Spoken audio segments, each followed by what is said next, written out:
Alors, Martine Lebovici, vous êtes philosophe, maître de conférences émérite à l'Université Paris Diderot, spécialiste de la pensée d'Hannah Arendt.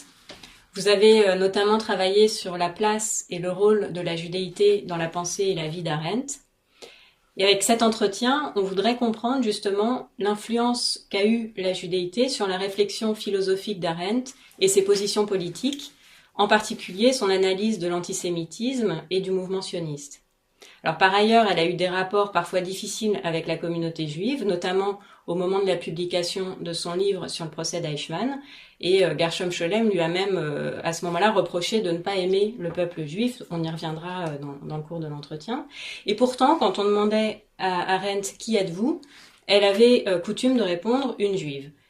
Et c'est ce que vous rappelez d'ailleurs dans l'un de vos livres, intitulé Hannah Arendt, une juive. Alors, comme première question, je voudrais vous demander pourquoi ce titre et que signifie pour Arendt l'appartenance au peuple juif? Alors ce titre, il est venu d'un texte d'Arendt qui est publié dans Vie politique et qui reprend le discours de réception qu'elle a fait en 1958 du prix Lessing à Hambourg. Et à un moment, revenant de façon rétrospective sur son histoire et du fait aussi qu'elle se retrouvait en Allemagne et qu'elle recevait un prix, elle disait que elle voulait rappeler que pendant de nombreuses années, quand on lui posait la question «Qui êtes-vous?», elle répondait «Une juive», et elle précisait immédiatement que cela relatait un présent politique et que c'était la seule réponse possible pour prendre acte de la réalité de la persécution. Et elle rajoutait aussi en cela, par là que, en cela, elle reconnaissait son appartenance à un groupe qui l'avait forcée à l'anonymat. Et donc je me suis dit, il y a là quelque chose de tout à fait central pour comprendre la judéité d'Arendt. Alors déjà, on peut signaler que quand on parle d'Arendt, on parle de judéité et non pas de judaïsme. Et par judéité, on peut entendre une expérience qui est liée à une situation spécifique de l'histoire des Juifs dans les divers pays où ils se sont produits, où ils ont été, et une expérience qui a à voir avec l'émancipation des Juifs et l'ambiguïté, les ambiguïtés, les équivoques dans lesquels les Juifs ont été placés du fait de cette émancipation.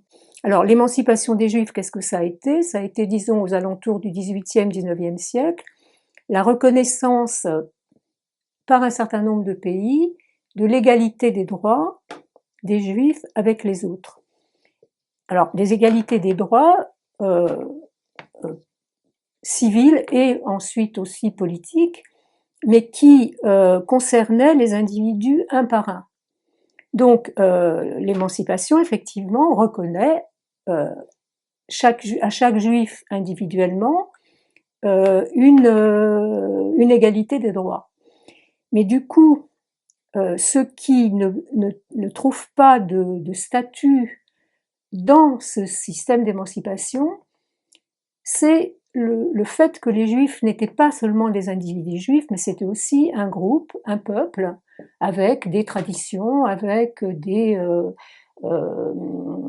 habitudes, des façons de vivre, etc. Et que ceux qui ne trouvent plus de statut dans la problématique de l'émancipation, c'est précisément le groupe juif. Alors que ce groupe continue d'exister, mais il n'est reconnu que comme religion, c'est-à-dire comme une religion, comme la religion protestante ou comme la religion catholique dans les pays émancipateurs. Mais en même temps, il reste des liens, des relations entre les Juifs qui ne trouvent pas de formulation dans la problématique de l'émancipation. Et du coup, les Juifs qui ont accepté avec enthousiasme l'émancipation, soit se retrouvent comme Juifs en tant que religion comme une autre, mais ils subissent en même temps une injonction à devenir comme tout le monde. C'est-à-dire que l'émancipation, qui est une égalité de droit, l'émancipation s'accompagne d'une exigence de devenir comme les autres, c'est-à-dire de ne plus être reconnaissables comme des juifs. Et donc ceux qui rentrent là-dedans, ils sont pris dans des espèces d'injonctions contradictoires, parce que quand on est pris dans une injonction qui consiste à ce qu'on exige de vous d'être comme tout le monde, c'est-à-dire pas comme un juif. Ça veut donc dire qu'il y a quelque chose de juif qui continue. Mais ce quelque chose de juif qui continue n'a plus de symbolisation. Et donc, la judéité devient quelque chose de mystérieux, devient un problème personnel. Vous distinguiez tout à l'heure entre la judéité et le judaïsme d'Arendt. Est-ce que vous pourriez préciser, est-ce que d'une certaine façon le judaïsme pourrait constituer une clé pour comprendre son œuvre, et est-ce qu'elle se réfère à l'Ancien Testament, au Talmud, dans ses livres? Alors, je crois qu'il faut être clair là-dessus, c'est qu'effectivement, je dirais qu'il n'y a pas de pensée juive chez Arendt, et que la Torah, le Talmud ne sont pas pour elle des sources, enfin des sources de travail. Elle ne travaille pas ces textes-là. Et je dirais aussi que c'est une pensée radicalement séculière, la pensée d'Arendt. C'est-à-dire qu'elle veut interpréter les événements politiques, y compris ceux qui arrivent aux Juifs, en termes non religieux, en termes séculiers. Mais en même temps, il y a des textes dans lesquels justement dans les textes où elle revient sur les ambiguïtés de l'émancipation, où elle dit qu'au fond, voilà, ce qui s'est passé au moment de l'émancipation, c'est qu'un certain nombre de Juifs ont abandonné d'une manière radicale toutes les traditions religieuses, mais elle dit c'est pas pour autant qu'ils se sont donné les moyens d'interpréter correctement leur propre situation dans le monde, et que d'une certaine manière les points de repère que les Juifs avaient par la tradition, c'est-à-dire le rapport à l'élection et le rapport au messianisme, leur donnaient des cadres d'interprétation du monde qu'ils ont complètement évacués par la suite. Et de plus, je dirais que elle pense que la sécularisation au moment disons aux alentours du XVIIIe, XIXe siècle, s'est faite dans les termes chrétiens, et que elle appelle de ses voeux, d'une certaine manière, une sécularisation des traditions juives, mais dans des termes qui ne soient pas nécessairement les termes dans lesquels la sécularisation s'est faite au sein du christianisme. Et elle a une approche critique d'une pseudo-sécularisation qui s'est faite chez un certain nombre de juifs, pseudo-sécularisation de la notion d'élection, où la notion d'élection lui paraît dans la tradition toujours liée au messianisme, c'est-à-dire d'une certaine façon à une rédemption de l'humanité entière, ce qui est effectivement comme ça dans le judaïsme, et que quand l'élection est coupée de cette dimension d'universalité, ce qui est d'ailleurs assez paradoxal, parce que d'habitude on a plutôt l'idée que l'élection c'est l'idée d'un peuple qui se sent à l'écart des autres, mais avec le messianisme il y a l'idée d'une rédemption de l'humanité entière et pas seulement des Juifs. Mais quand cette notion d'élection est coupée de cette universalité, ça peut devenir un chauvinisme. Ça devient une espèce de conscience de soi, d'être le sel de la terre, etc. Et elle est très critique par rapport à cette pseudo-sécularisation de l'élection. Et de l'autre côté, le messianisme a pu être réinvesti par un certain nombre de mouvements juifs révolutionnaires, mais qu'elle considère être un espèce d'utopisme, enfin c'est comme ça qu'elle le dit, qui les induit à ne plus considérer la situation effective des Juifs à l'époque où ils se situent. Et effectivement, beaucoup de Juifs révolutionnaires se sont investis d'une manière totale dans les mouvements marxistes, etc. Et ils n'ont pas vu venir un antisémitisme qui se produisait dans leur propre groupe, dans leur propre mouvement, et même ils n'interprétaient pas, comment dire, ils interprétaient l'antisémitisme dans des termes en disant que c'était une expression du capitalisme, etc., etc. Maintenant, je dirais qu'il y a aussi des passages dans lesquels Arendt reconnaît à la tradition politique des Juifs d'avoir légué quelque chose à la tradition politique occidentale. D'abord, c'est alors bien que là, elle a une approche peut-être critique de la notion de loi comme commandement, qui passe d'une certaine manière dans la tradition occidentale, mais où là, elle a un certain nombre de réserves dans la manière dont c'est passé. Mais je dirais aussi que ce qu'elle retient du judaïsme cette fois-ci, hein, c'est euh, une préoccupation pour la justice, que dans certains textes elle attribue à la tradition juive, et aussi le legs du récit de l'Exode, c'est-à-dire cet extraordinaire récit du passage de l'esclavage à la liberté, qu'elle reconnaît comme étant un des grands récits, une des grandes légendes politiques qui vient effectivement de l'Ancien Testament, quoi.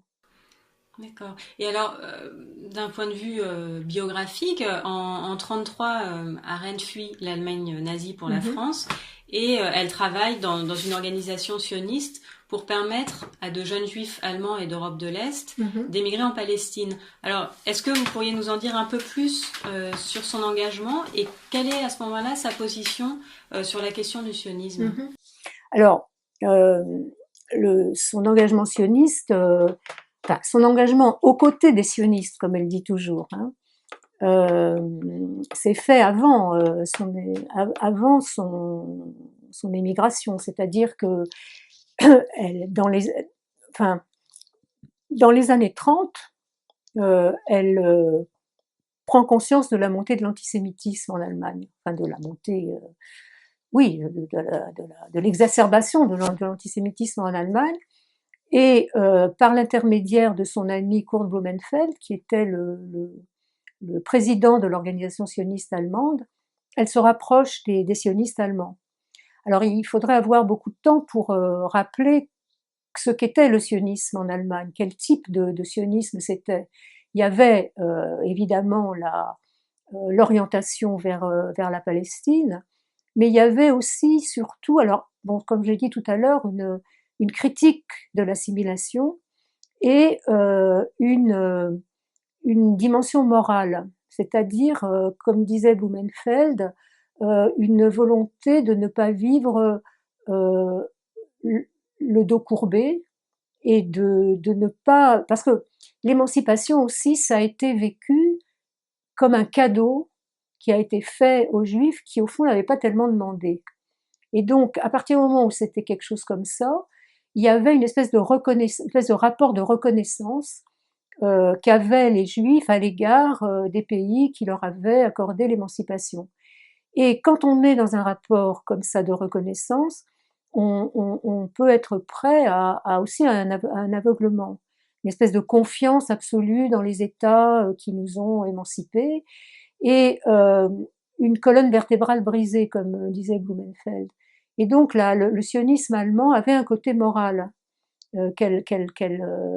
c'est-à-dire une volonté de fierté, quoi, de retrouver une fierté de quelque chose que l'assimilation, d'une certaine manière, empêchait, quoi. Et en même temps, c'était les seuls qui étaient, comment dire, conscient ou qui pointait l'existence de l'antisémitisme. Alors, donc, ça, c'est quelque chose qu'elle retient du sionisme. Mais elle a toujours été, tout en étant proche d'eux et en s'engageant avec eux dans l'action que vous avez mentionnée, elle a toujours été dans une position critique. C'est-à-dire que très tôt, elle critique la manière que le mouvement sioniste a eu de, comment dire, de comprendre tout le sens, enfin, toute l'histoire des pays occidentaux comme étant une histoire de l'antisémitisme. C'est-à-dire comme une façon de diviser le monde en deux, hein, entre d'une part les antisémites et d'autre part les juifs. Donc une vision duelle du monde qui empêche les juifs de considérer que le monde dans lequel ils sont est un monde plus complexe, est un monde pluriel, dans lequel il y a des forces distinctes qui s'affrontent et qui ne peut pas être interprété exclusivement à l'aune de l'antisémitisme. Alors il y a donc cela, et puis il y a toutes ces réserves politiques à l'égard de la, comment dire, de l'orientation proprement politique du mouvement sioniste. Alors, des réserves très tôt, dans les années 40, sur l'interprétation qui est donnée de la déclaration Balfour, hein, c'est-à-dire qui est la déclaration Balfour qui est donnée qui a été accordée par les Anglais après, dans les circonstances de la Première Guerre mondiale, et où Arendt reprend une critique que Bernard Lazare faisait à Herzl, qui se met sous la protection, en 1902, qui se met sous la protection du sultan. C'est-à-dire cette politique qui consiste, pour le mouvement sioniste, à se mettre sous la protection d'une grande puissance. Et aussi bien, et Arendt, par rapport à la déclaration Balfour, trouve que c'est un peu la même chose, c'est-à-dire que ce sont les Anglais qui accordent cette déclaration, c'est-à-dire la promesse d'un foyer juif en Palestine, mais c'est une déclaration qui est immédiatement, nécessairement perçue par les Arabes comme de manière hostile, parce que les Anglais s'y entendent pour diviser, pour régner, c'est-à-dire qu'ils accordent le foyer juif aux juifs, le foyer national aux juifs, mais pendant ce temps-là, ça suscite évidemment l'hostilité des Arabes, ce qui est logique. Et donc, c'est cette, si vous voulez, c'est pas cette confiance, mais disons cette orientation politique qui consiste à se mettre sous la protection d'une grande puissance sans se rendre compte, oui, ou en négligeant le fait que ça provoque nécessairement l'hostilité d'une autre partie de la population. Et alors la deuxième, il y a un certain nombre de critiques, d'autres critiques qui sont faites, mais l'autre qui est peut-être l'une des plus importantes, c'est l'opposition, la critique d'Arendt, ou la critique qu'elle fait quand le mouvement sioniste en 1942 à Baltimore se décide pour la création d'un État-nation. Et l'analyse qu'elle a faite des impasses dans lesquelles ont été les États d'Europe centrale après la Première Guerre mondiale, quand on a divisé l'Empire austro-hongrois en États constitués de deux populations à peu près égales, mais avec une reconnaissance uniquement d'une population comme étant l'état de la population, faisant que l'autre partie ne pouvait qu'être, ne pas se sentir représentée par l'État, et donc à maintenir des tensions. Elle pense que dans une situation dans laquelle il y a deux peuples qui ne se revendiquent, qui n'ont pas le même récit, qui n'ont pas la même histoire, faire un État-nation juif ne peut que créer des problèmes, parce que l'État-nation veut une population homogène. Alors homogène, ça ne veut pas dire homogène racialement, mais ça veut dire une population qui se reconnaît une histoire commune, en gros, une langue commune éventuellement. Et s'il y a une bonne partie de la population sur le territoire qui ne se reconnaît pas dans cette histoire-là, elle ne peut jamais être, comment dire, se sentir représentée par l'État-nation qui est lié à une des deux populations. Bon. Et de plus, constituer un État-nation malgré tout dans ces circonstances-là ne peut, en plus dans les circonstances où ça a provoqué une guerre, ne peut qu'amener à un phénomène de réfugiés, ce qui a été le cas effectivement de ce qui est arrivé aux Palestiniens, lié pas forcément parce que, enfin, Arendt n'est pas du tout dans une posture, il consisterait à dire le sionisme c'est un méchant colonialisme, ou c'est des gens qui voulaient à toute force expulser les gens qui étaient racistes, etc. C'est pas du tout ça, c'est qu'il y a une logique propre à la constitution d'un État-nation qui fait que, à un moment donné, eh bien, il y a soit une certaine partie de la population qui devient une minorité qui est peu protégée, soit cette minorité est portée à être expulsée.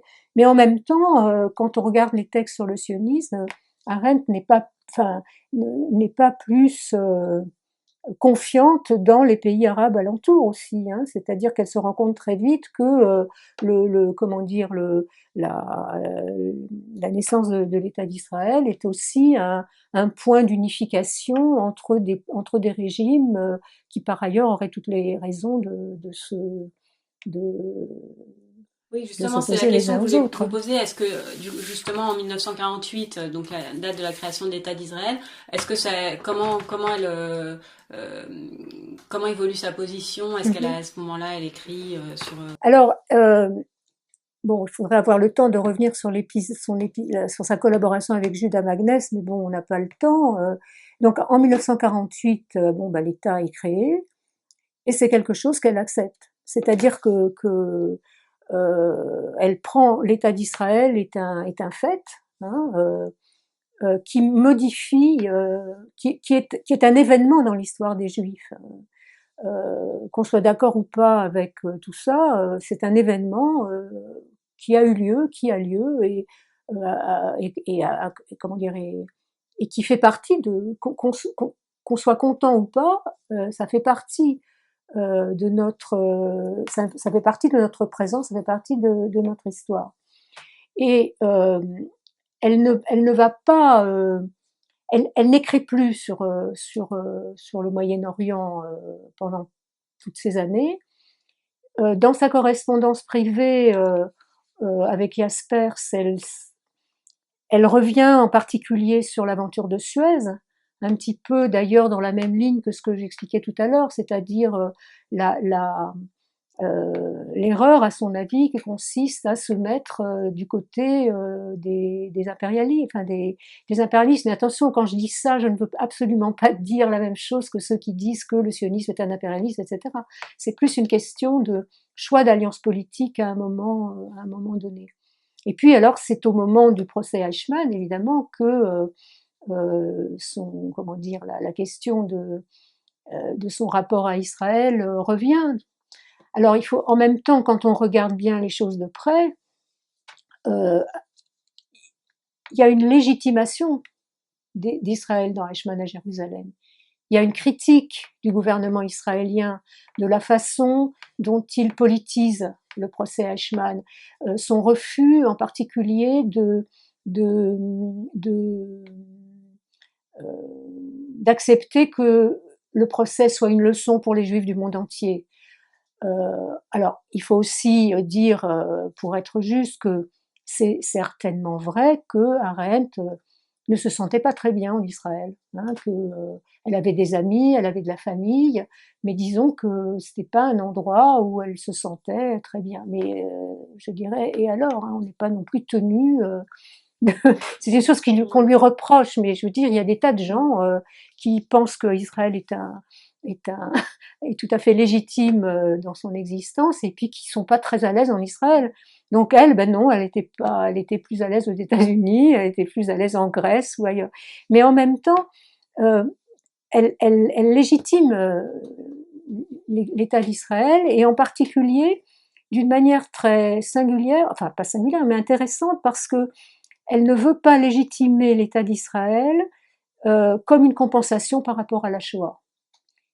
Euh, mais elle dit à un moment dans Ishmael à Jérusalem que s'il y a eu un État d'Israël, c'est parce que il y a eu entre les Juifs pendant des siècles des relations, des langues, des modes de vie, etc., qui étaient comme un espace entre eux, qui s'est au fond matérialisé avec la naissance de l'État d'Israël.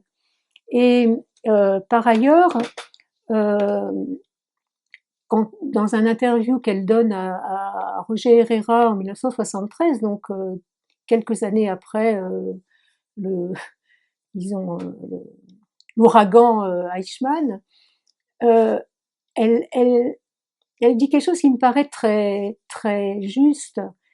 Elle dit, voilà, que nous le voulions ou non, euh, l'État d'Israël est en gros une instance politique qui nous représente. Alors qu'est-ce que ça veut dire? Ça ne veut pas dire que les Juifs de la diaspora seraient représentés par Israël au sens où euh, nous devrions légitimer tout ce qui s'y passe, mais que Israël continue d'assumer le nom de Juif, et que si nous aussi nous continuons de l'assumer, quelle que soit la façon dont nous le fassions, ce que fait Israël nous concerne en tant que juifs, qu'on soit content ou pas de ce qui de ce qui s'y passe, qu'on soit content de la forme que ça prenne ou pas, il y a là un fait.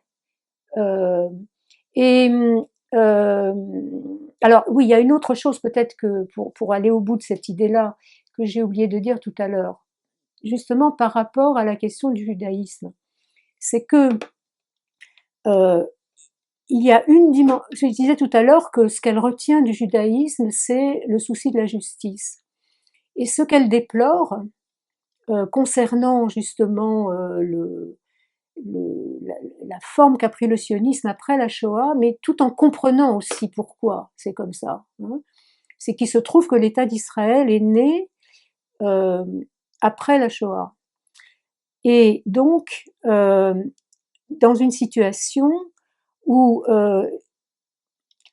le mot injustice concernant ce qui est arrivé est faible. Il ne s'agit pas seulement d'injustice, il s'agit de quelque chose de plus. Je ne sais pas quel mot, mais bon, c'est une injustice plus, si on peut dire. Bon. Et que donc, ayant subi ça, euh, il y a une tendance, il y a eu à ce moment-là une tendance chez les Juifs à, comment dire, euh, abandonner le souci de la justice pour les autres. C'est-à-dire abandonner, ou en tout cas secondariser le souci de la justice pour les autres. D'autant plus qu'il s'est passé une conjonction euh, contingente au fond, mais au fond dans laquelle nous sommes encore. C'est-à-dire qu'il y a eu à la fois la Shoah et le crime absolu que les Juifs ont subi, et il y a eu en même temps euh, euh, l'histoire du sionisme en Israël qui a donné lieu à l'État, où des Juifs agissaient et donc pouvaient être, comment dire, être causés de l'injustice à d'autres.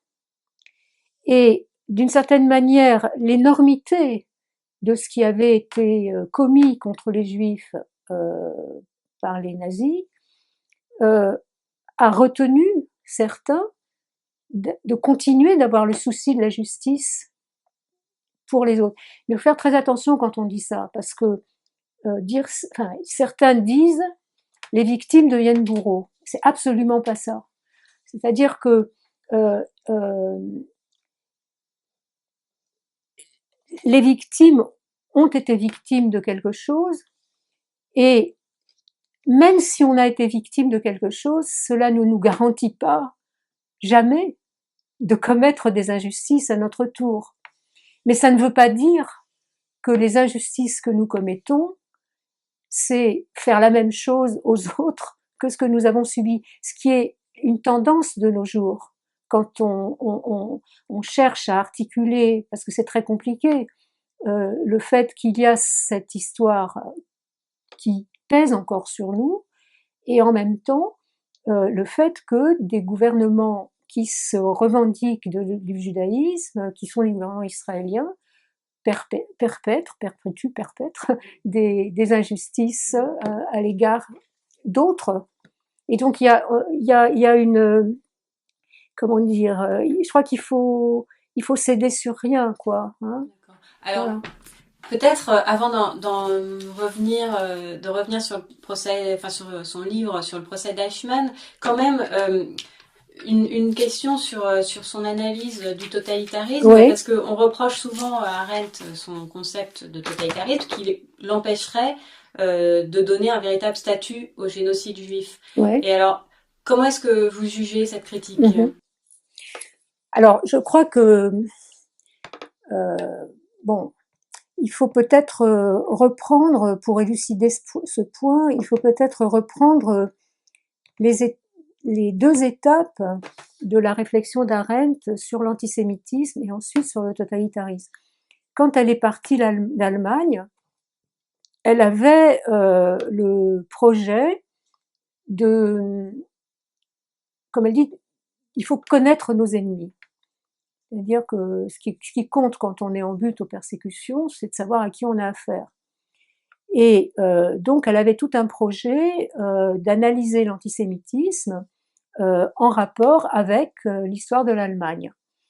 Mais en même temps, elle comprend, enfin, elle pense que même dans l'histoire de l'Allemagne, il y a une forme d'antisémitisme qui n'est pas le même que l'antijudaïsme traditionnel. Donc, elle analyse, disons, l'antisémitisme moderne comme peut-être pouvant reprendre des thèmes antisémites traditionnels, mais qui si vous voulez, ne sont pas, comment dire, s'élaborent différemment et ont une fonction différente aussi dans la société. Et dans les années 43, alors qu'elle est déjà aux États-Unis, elle raconte a posteriori qu'elle entend parler d'Auschwitz. Et là, il y a quelque chose qui lui vient à l'esprit, que ce qui s'est passé là, on ne peut pas en rendre compte exclusivement par l'antisémitisme. C'est-à-dire que il y a quelque chose d'autre qui se passe, hein, qu'il faut comprendre avec d'autres éléments.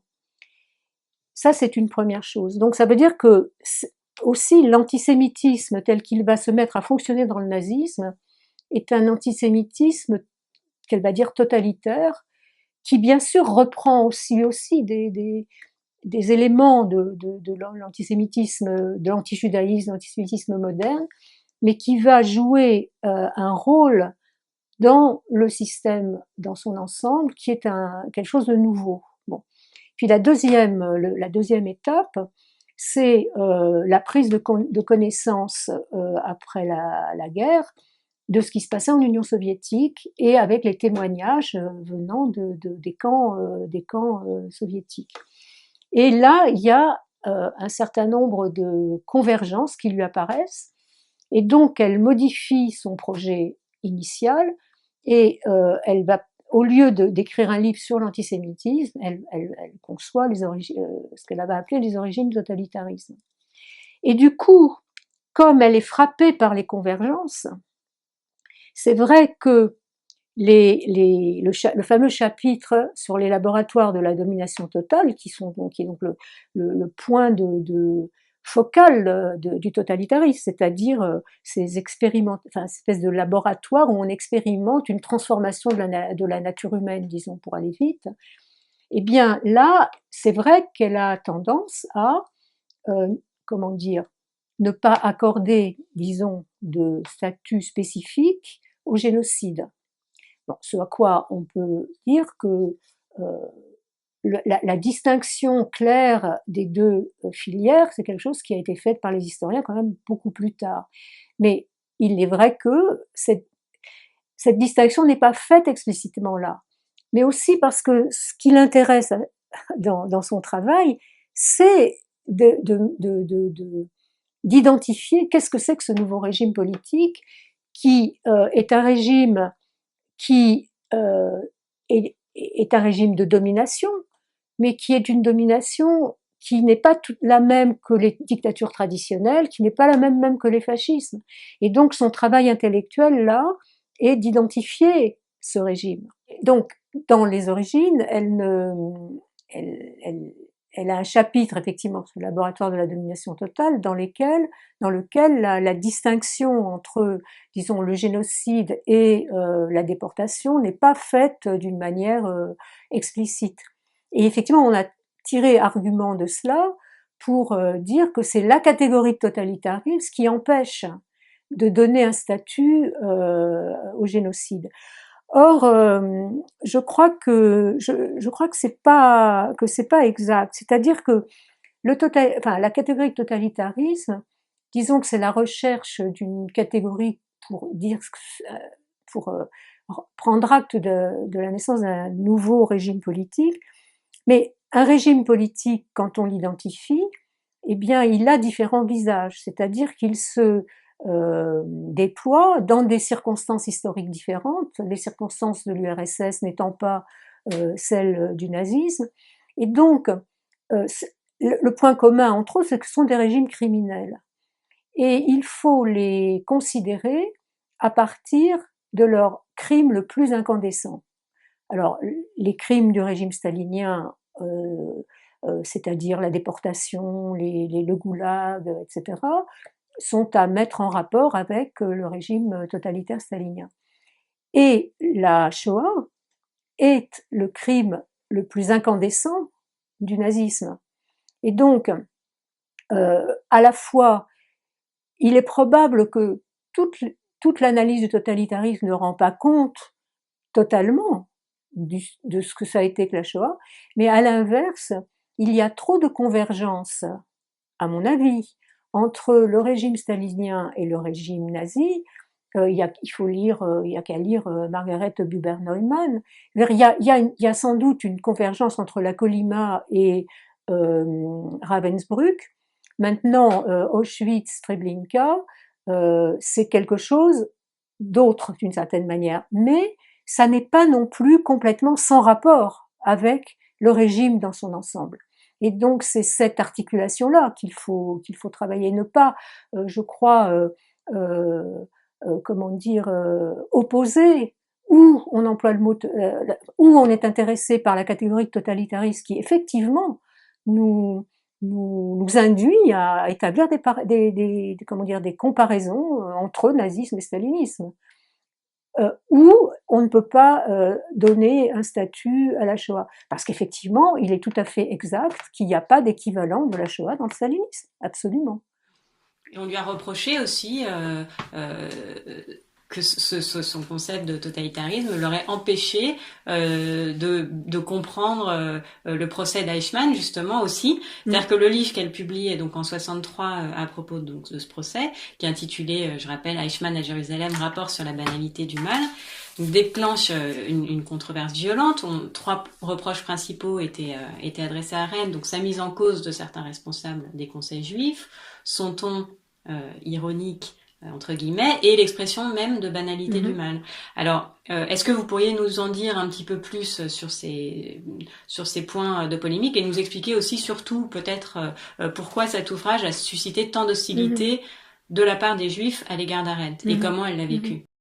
Alors bon, ça tombe bien que vous me posiez une question sur Eichmann à Jérusalem, parce qu'il se trouve que avec mon amie et collègue Anne-Marie Roviello, qui est professeure de philosophie à Bruxelles, nous allons publier un ouvrage qui s'intitulera le pervertissement totalitaire, la banalité du mal selon Hannah Arendt. Donc ce que je vais vous dire là, c'est un petit peu inspiré de ce livre qui va sortir. Et justement, nous pensons que il y a, il y a une articulation entre les origines du totalitarisme et Eichmann à Jérusalem, parce que l'analyse qu'elle fait du régime totalitaire, de la perversion de la loi dans le régime totalitaire, est complètement présente pour comprendre justement le phénomène Eichmann. Alors, je dirais sur Eichmann, je reviendrai peut-être après sur la question de l'hostilité que ça a suscité. Bon, vous avez fait vous-même un documentaire sur ce sujet, donc on a vu aussi les déformations, et je dirais aussi sans doute ce qu'on peut appeler des réponses du berger à la bergère, c'est-à-dire que le texte lui-même est très compliqué, tordu, rapide, et puis il y a cette façon qu'Arendt a de commencer des phrases par toute la vérité, c'est que, etc. Donc, je dirais que la polémique a aussi une racine dans le livre lui-même. Mais disons que nous, on insistera plutôt sur les contresens. Hein. Bon, alors là, ça serait un peu trop. On n'a pas le temps vraiment d'y insister. Mais moi, ce que je voudrais dire là, dans le temps qu'on a aujourd'hui, c'est que ce qui intéresse Arendt quand elle est à ce procès, c'est la question de la responsabilité d'un individu et une revalorisation à ce moment-là du dispositif judiciaire comme mettant sur la sellette quelqu'un qui doit répondre en son nom propre de ses actes. Donc ça veut dire que tous ceux qui disent que pour Arendt, Eichmann est un rouage dans une grande mécanique et que c'est exactement comme ça qu'il se défend, je dirais que ça c'est vraiment un contresens absolument fondamental, parce que c'est justement pour montrer que la théorie du rouage, c'est pour aller contre la théorie du rouage qu'elle donne une telle importance au dispositif judiciaire. Et que dans une cour de justice, eh bien, ce qui compte, c'est la responsabilité et la culpabilité de l'individu. Mais quand on a affaire à une culpabilité criminelle génocidaire, eh bien, on doit la mettre en rapport avec un contexte, avec le régime dans lequel l'individu a été un exécutant. Donc, il faut avoir un peu des connaissances, effectivement, comme elle dit, sur le totalitarisme. Et c'est bien, mais en même temps, ces références-là, c'est un contexte, mais qui n'est jamais une cause explicative. Alors, très rapidement, le problème, enfin, que pose à la notion de responsabilité telle que le droit l'emploie généralement, c'est qu'on a affaire à quelqu'un qui savait ce qui se passait. Il savait très bien où allaient les trains, il a été à Auschwitz, il savait parfaitement ce qui se passait, et qui en même temps est pris dans des activités telles que lui dénie le lien entre ces activités et ce qui se passait. Donc il sait quelque chose, et en même temps il ne se sent pas coupable. Alors,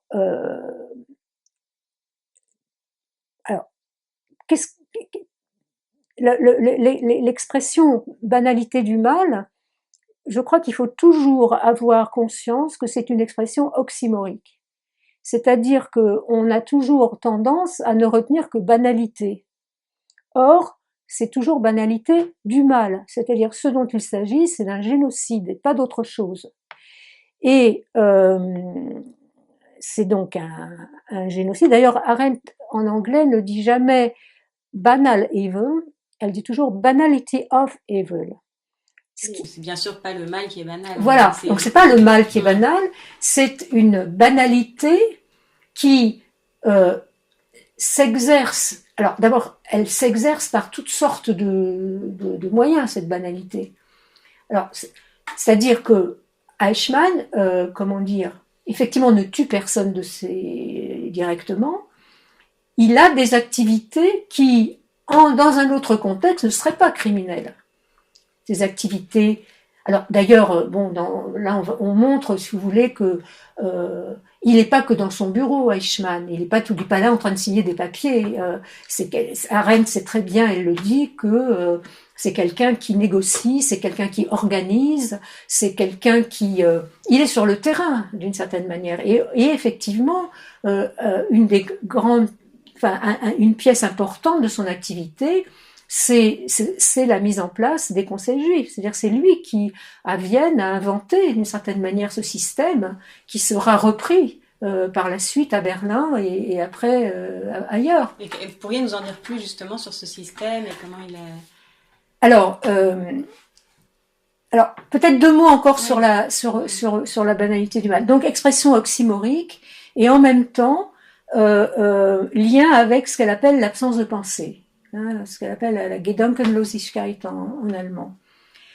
Et alors, il faut faire attention aussi à ce qu'on entend par pensée, parce qu'on dit absence de pensée, il ne s'agit pas de la réflexion en général. Bon, c'est quelqu'un qui éventuellement peut à la limite réfléchir. Il ne s'agit pas d'intelligence.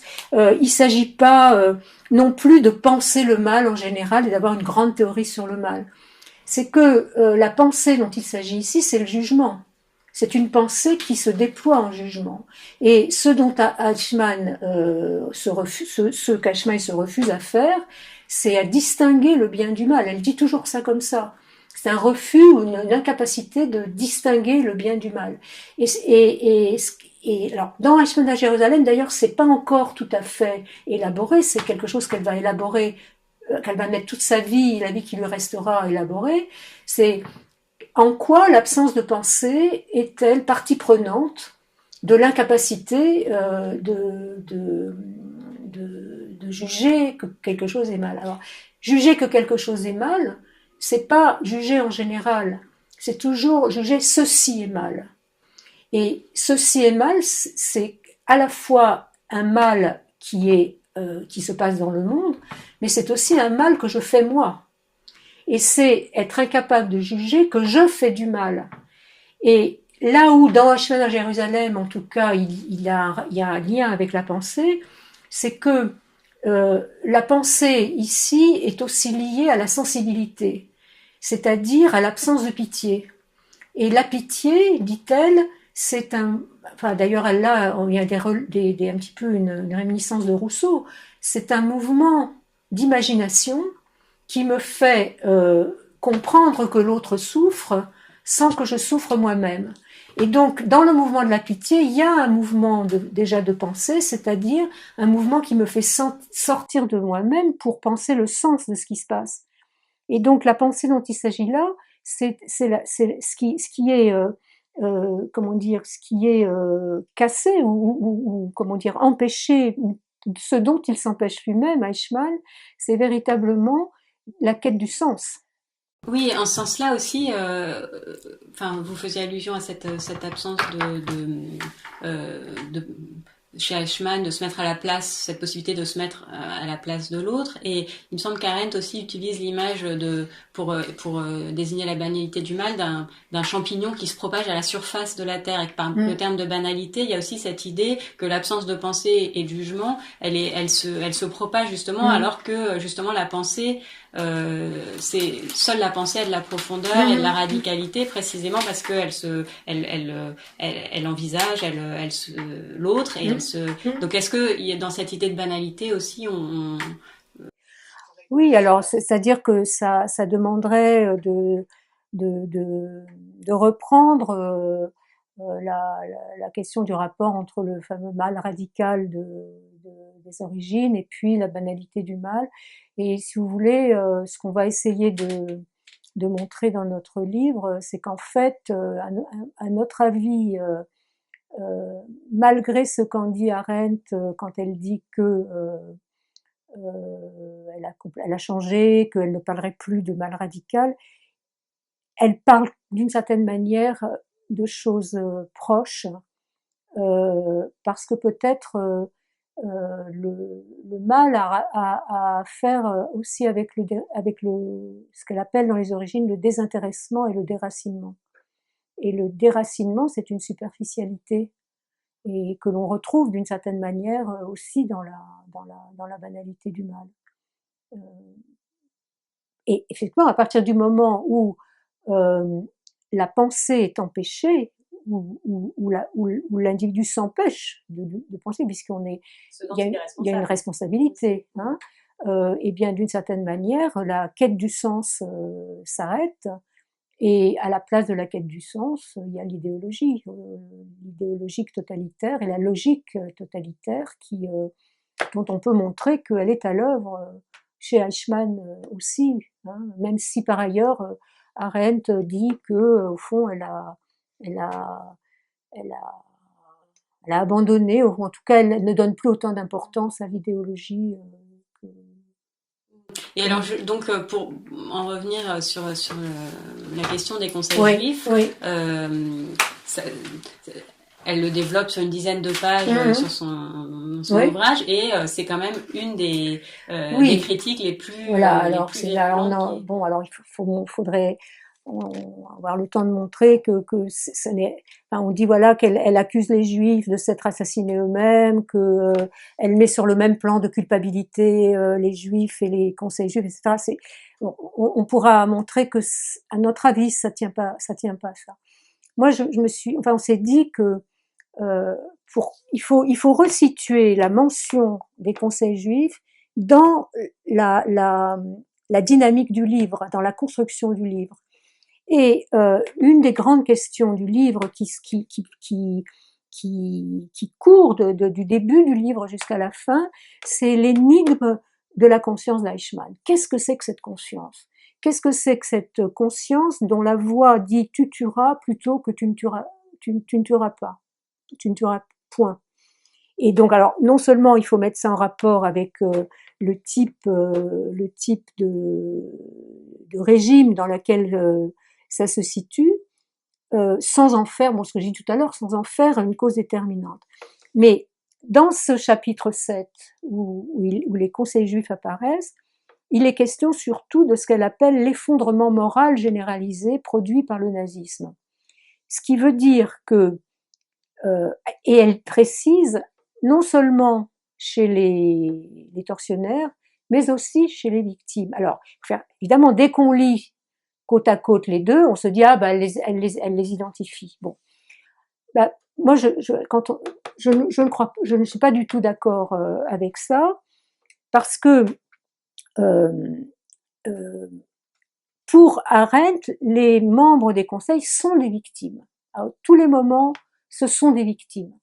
Et l'institution des conseils est peut-être l'institution la plus perverse que les nazis ont mis en place, c'est-à-dire effectivement, et ça tous les historiens qui travaillent sur les conseils juifs le disent, hein, c'est-à-dire que c'est une institution qui détourne complètement les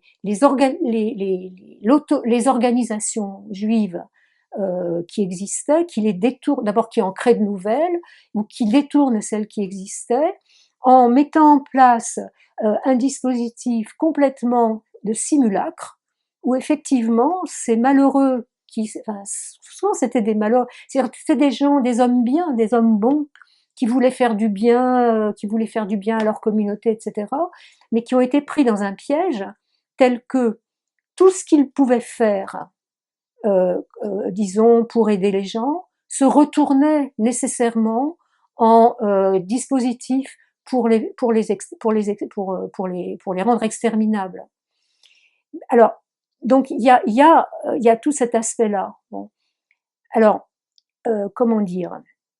En même temps, Arendt pense que la situation dans laquelle étaient les membres des conseils juifs n'est pas tout à fait la même, par exemple, que les Sonderkommando. C'est-à-dire qu'on est dans une situation où certes, on est sous la terreur, mais c'est pas la terreur aussi directe que la terreur que l'on va voir à l'œuvre dans les camps d'extermination. Et que donc il y a une marge. Elle cherche où est la marge à ce moment-là. Ça peut pas être la résistance. Elle ne reproche absolument pas de pas avoir résisté.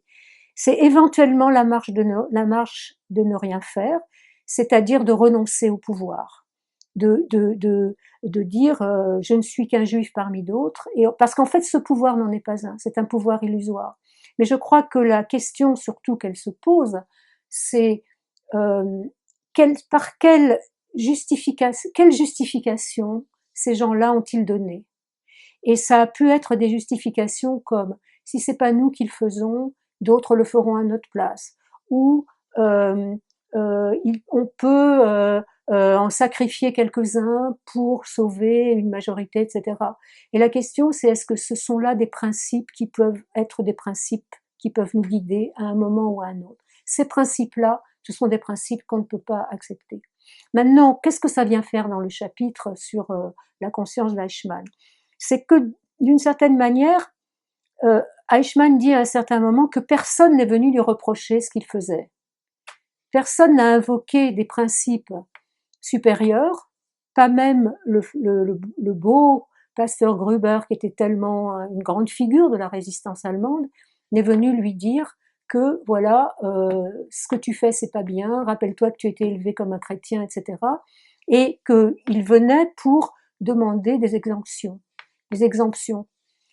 Alors, du point de vue d'Eichmann, euh, qui est incapable de se mettre à la place de l'autre, c'est-à-dire qui ne se rend absolument pas compte de ce que c'est pour quelqu'un qui est un responsable juif, que de devoir négocier avec lui, que de devoir faire tout ce qu'il a à faire, etc. Il est incapable de ça. Mais qu'est-ce qu'il voit de son point de vue?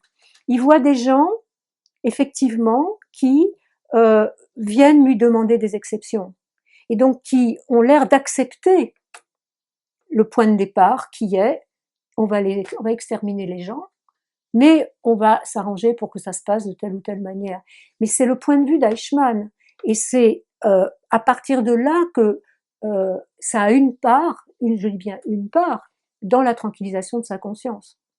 Maintenant, effectivement, c'est extrêmement difficile à dire sans que, enfin, et sans doute Arendt est très, comment dire, elle est très imprudente, elle va très vite, hein.